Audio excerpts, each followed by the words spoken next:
Tragjedi që trondit. Krimi trefish në Podujev, një tjetër alarm për shoqërinë.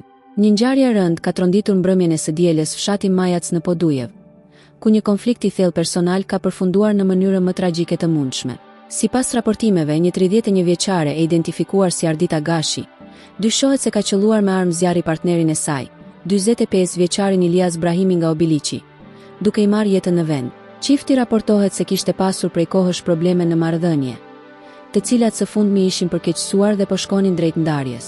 Pas të shtënave, në vend ngjarje ka mbërritur një familjare e autores së dyshuar, e cila gjithashtu është qelluar dhe ka mbetur e plagosur rënd.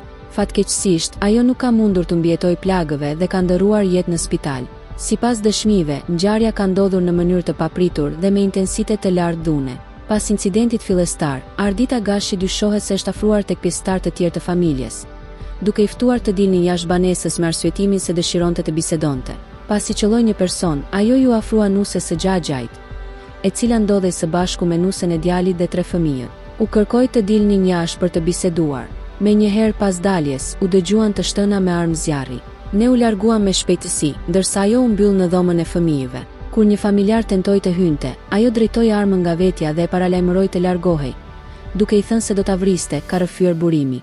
I njëjti ka sqaruar se arma e përdorur ishte pistolet, duke hedhur poshtë pretendimet për përdorim të armës automatike. Ngjarja merr përmasa edhe më të rënda pasi e dyshuara, pas krimit, ka qelluar edhe veten.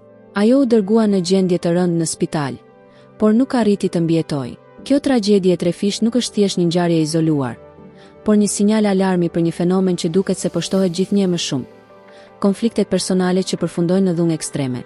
Raste të tilla po bëhen gjithnjë më të shpeshta, duke ngritur shqetësime serioze për gjendjen emocionale dhe sociale në shoqëri.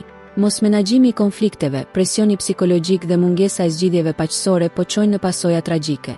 Kjo që po ndodh nuk është normale dhe nuk duhet të pranohet si e tillë. Çdo konflikt, sado i rënd të jetë, ka rrugë zgjidhjeje pa dhunë. Ngjarje si kjo tregojnë se sa e rëndësishme është ndërgjegjësimi, komunikimi dhe kërkimi i ndihmës në kohë, sepse kur një moment zemërimi kthehet në akt të pakthyeshëm, pasojat nuk prekin vetëm individët, por lën plagë të thella në familje dhe në gjithë shoqërinë.